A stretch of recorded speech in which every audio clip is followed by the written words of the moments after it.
Okay, Mouseketeers, all together now. From Disneyland, the international headquarters of the Mickey Mouse Club.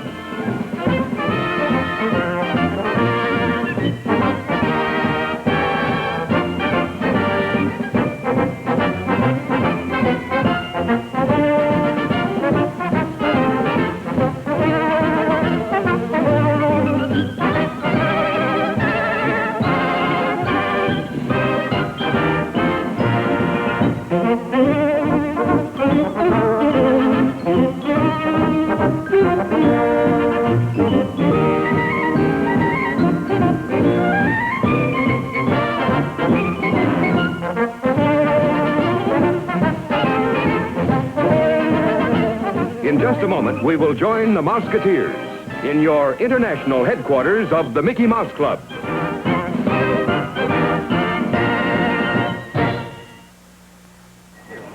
Mouseketeers, it's time for another visit with Professor Wonderful here at Disneyland.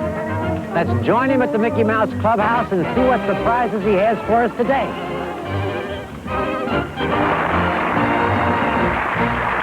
Hi, Mouseketeers. We are going to talk today about something wonderful, very wonderful and dramatic. The wonder and drama in things that are very, very, very cold. Very cold. And I need an assistant. Come on, Barry. Come on. Give Barry Averill a hand. He's going to help me. Let's look at what I have written on the board here. How many know that you can mix ice and salt and get a low temperature from that? Lots of people know that. And how low can you get, Barry? About 20 degrees below zero on the centigrade scale, so that's not very cold.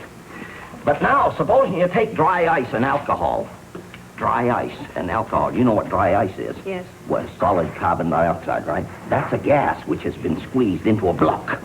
And you can get about 109 degrees below zero on the Fahrenheit scale. Now, oh, what is that? It's cold. Oh, that's real cold. But now look at liquid nitrogen. 319 degrees below zero on the Fahrenheit scale. Isn't that fantastic? Really cold. Right. But if you think that's cold, look at this. Liquid hydrogen, 423. How do you like that, fella? And if you don't like that cold enough, liquid helium, 452. Come over, I want to show you. Here I have some ice and salt. Ice and salt, and that thermometer has been in there a little bit, a little time, and I read it about minus 15 degrees centigrade. Now that's fairly cold, but look at here, some dry ice. I'm going to pour some alcohol on the dry ice. Watch the strange. Isn't that wonderful? And what I want you to do is when you get back to school, ask your teacher about it. Dry ice. Now, what I'm going to do is pour some liquid nitrogen into this kettle.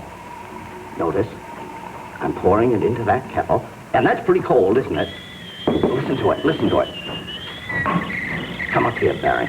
Put your hand on that ice. What do you feel? Freezing. Yes, it's pretty cold, eh?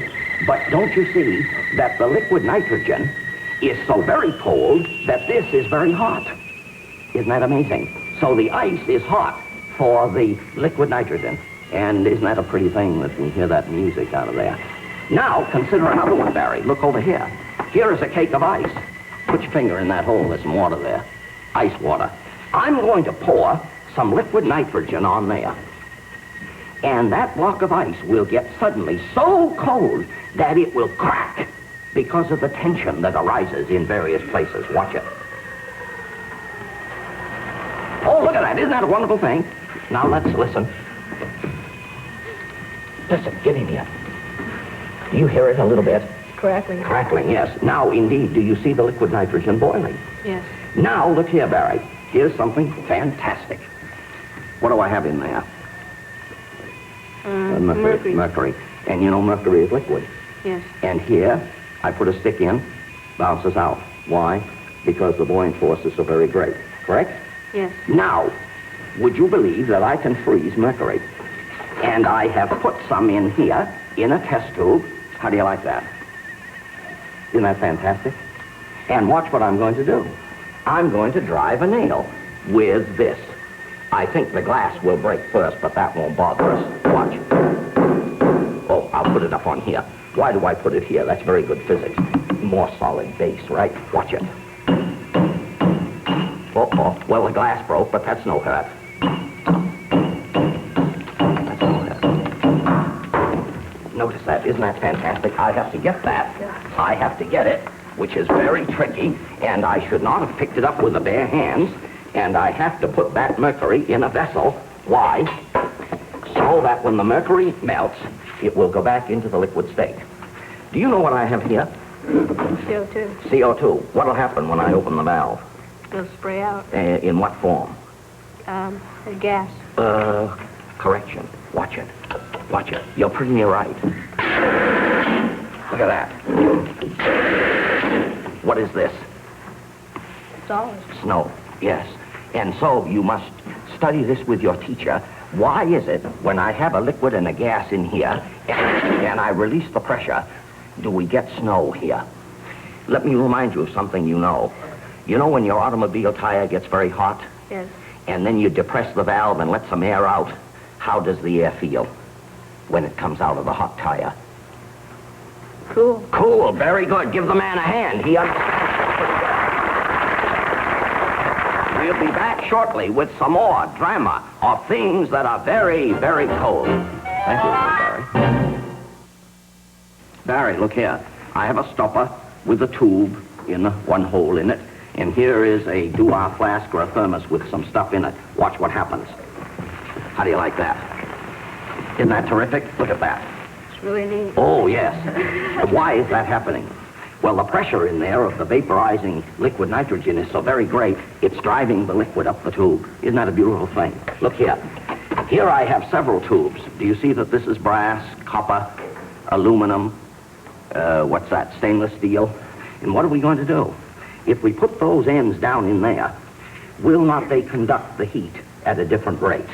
Yes. Or, if you wish, the cold in this case. And watch what happens. They'll frost up at different rates. And, oh, look at that. Look at that. Isn't that terrific? Isn't that fantastic? Look at that. And now we'll watch the frost. Do you see how the frost gathered on this one? See Yes. it? The frost gathered. Now, consider the following. Where is my flour? Look at here. Smell it. Real flower. Real flour, alive, what is this? Carnation. Watch it. What's happening down in there? It's freezing. Yes, but what's the liquid doing? It's bubbling. Boiling. Yes, it's boiling because I've Put something hot in yes, put something hot in there. That's right. Now I'm going to take that out in a minute. And what do you suppose we'll discover? Frozen. Frozen. And what'll happen to it if I smash it on something? It'll break. Break in a million bits. Give this fellow another hand. He Watch this now. Watch it. I'm coming over here. Right about here. Look at here, Larry. Larry, look. Look at that. It's like glass. Just like glass. Exactly. That's a very good picture. Give him another hand. Look here, Larry. Look here. Do you see, if you look closely, that the frost has gathered to different heights on these? Because some are better thermal conductors than others. Let's get back here a minute. Remember this Yes. CO2? I want you to think, all of you, to think very seriously, why does it do what it's doing? Why does it boil so viciously? Why? Because this is warm and then it's cold. Right. Now I want to do something else. Look here. What is this thing? Can you feel that and tell me? Lead? Lead, yes. And you know lead doesn't sound very good when you strike it. Listen. Sort of dead. Yeah. Now what am I going to do with it, Larry? I'm going to freeze it. And what do you think will happen? What do you think will happen when I freeze it? Make a better sound? Yes, why? Because it becomes more elastic, highly elastic, and will behave like a steel plate. We'll have to let that cool a little. Okay. Let me pour some more on this cake of ice, hoping to get a better shattering of the big cake. Look at that. Isn't that fantastic? Look at that boil. What must we say? Is not the cake of ice very hot for that liquid nitrogen? It'd have to be. Very hot. Let me try this plate here. Watch it now. Watch it. Do you hear it sing a little bit? It sings a little bit. And so we have examined the wonderful properties of things at very, very low temperatures.